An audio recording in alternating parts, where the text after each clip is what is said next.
pointed this out extremely clearly.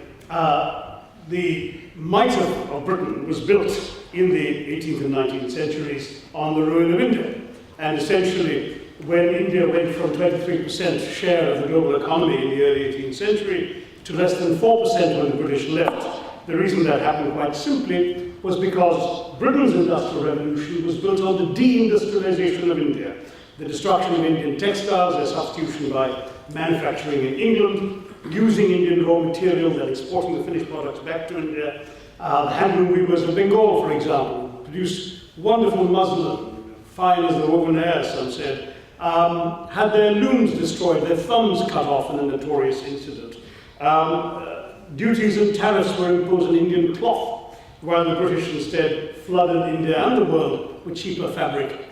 The cotton grown in India and the satanic mills of Lancashire, not my phrase, spinning and weaving them and selling them to the rest of the world. So weavers became beggars, manufacturing collapsed, in addition to the collapse of Agra and Maharaja Ranjit Singh's magnificent Lahore, which Nehru Bhatia elides. The population of Dhaka fell by 90% in the first 5 decades of British rule, because it was once the great center of muslin production, and it ceased to exist as such. So this was the tragedy, the economic tragedy that's already been well brought out. Robert Clive was mentioned. He came and bought his rotten borough in England on the proceeds of his rapacity in India, while publicly marveling at his own self-restraint in not having looted even more than he did. And loot, of course, was an Indian word they took into their dictionaries as well as their habits. And the Brits had the gall to call him Clive of India, as if he belonged to my country, when all he really did was to ensure that much of my country belonged to him. By the end of the 19th century, India was Britain's biggest cash cow, the world's biggest buyer of British exports, and provided highly paid work for British civil servants, all at India's own expense. We literally paid for our own oppression. I mean, no wonder the sun never set on the British Empire. Even God couldn't trust the Englishman in the dark. Now,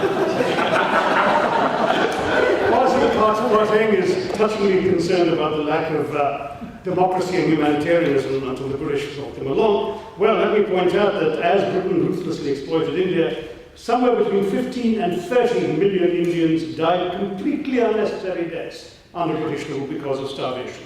Millions of tons of wheat were exported to Britain even as famine raged.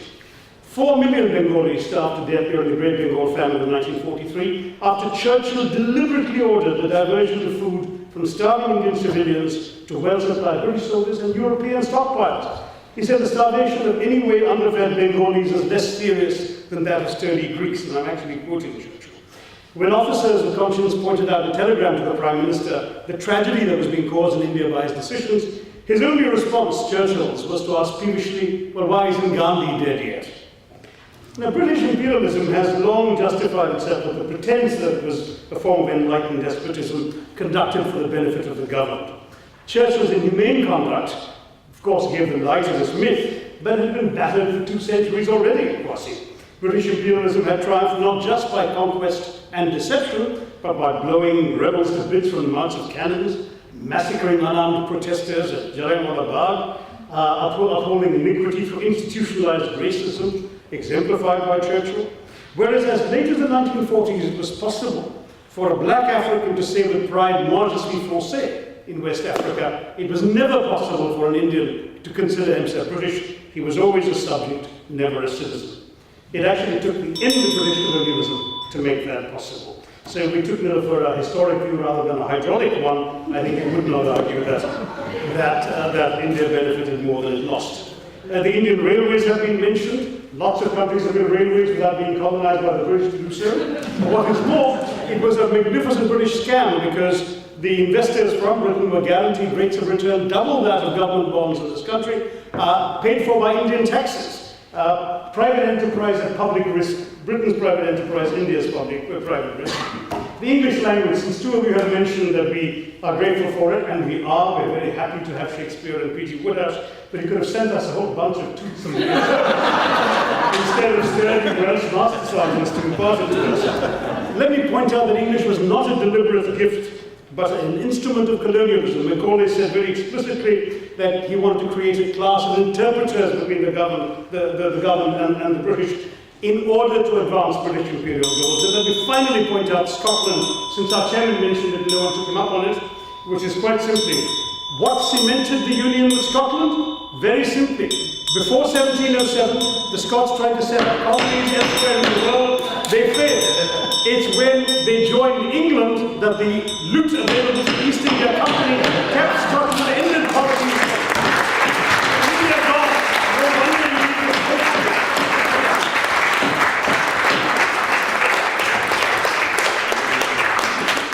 You see why they call him the hammer of Aloxara. I think a collective round of applause for all.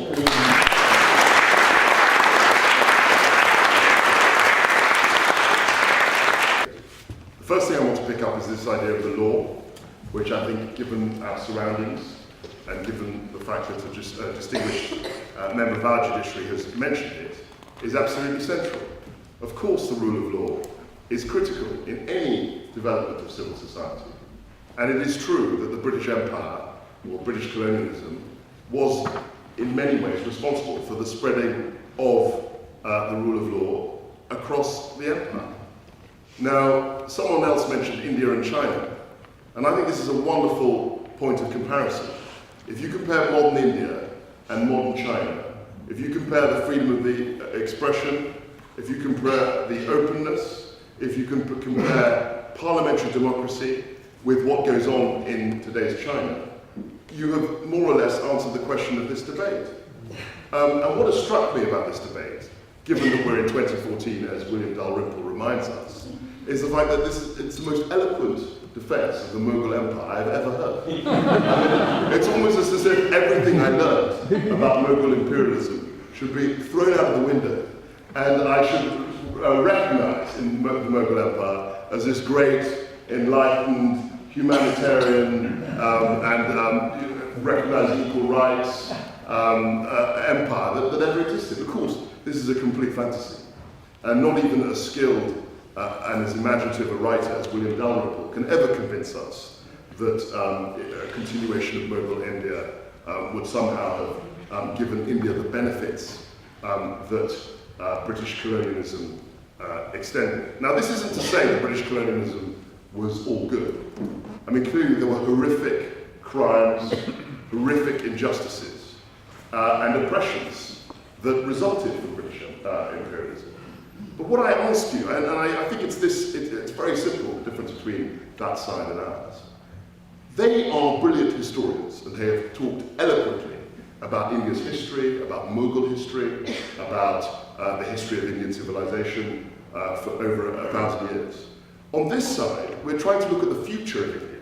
That's the difference between an opposition which is constantly harping about the oppressions of the past and a proposition which is saying, yes, there were bad things about the British imperial experience, but there were also some very, very good things which, in the future, will accrue more and more benefits to India and its people. And I urge you, when you consider your vote, to reject, I mean, history is fascinating, it's my favourite subject, but it's not relevant to India's future. The gifts, if you like, of British imperial connection, colonial connection, are things which India can use in its future. I think that the crimes of the past should best be left to the historians and the history books. Thank you. The first set of rebuttal from the opposition, Councillor Shashi Tharoor. I mean, I think there were some very important things said both from the audience here about some of the positives, and I think we should concede the importance of the English language, cricket, and the rule of law, as the distinguished Supreme Court judge suggested. But with footnotes to all of those, I'm afraid. As far as the English language is concerned, I mentioned this briefly in my remarks, but the fact is that I'd rather quote Macaulay's own words. We must do our best to form a class who may be interpreters between us and the millions whom we govern, a class of persons, Indians in blood and colour, but English in taste and opinions and morals and in intellect.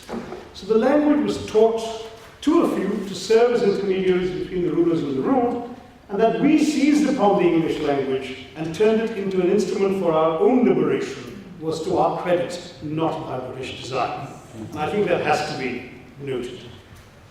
The rule of law. I mean, obviously we're all glad to have it, but still Britain did saddle us with an adversarial system, excessively bogged down in procedural formalities, which Indians are very good at multiplying, a legacy of interminable trials and long-pending cases far removed from India's traditional systems of justice. And the laws are enforced by a colonial-era police system, which in the British Empire was based on the Irish constabulary and not the London bobby. So it was not an instrument, it was not a community policing, but an instrument of oppression. And that sadly was the legacy we were given. Democracy. I mean, the argument that Britain left us with training quasi and self-governing institutional trappings of democracy is preposterous to anyone who knows how hard it was for the Indian nationalist movement to win even a smidgen of self-government after so many repeatedly broken British promises. And let me, about the experience of the instilling of democracy, read you a letter from Jawaharlal Nehru to Lord Lothian. British rule, he wrote, is based on an extreme form of widespread violence, and the only sanction is fear. It suppresses the usual liberties which are supposed to be essential to the growth of a people. It crushes the adventurous, the brave, the sensitive, and encourages the timid, the opportunist, the time-serving, the sneak, and the bully. It surrounds itself with a vast army of spies and informers and agents provocateurs.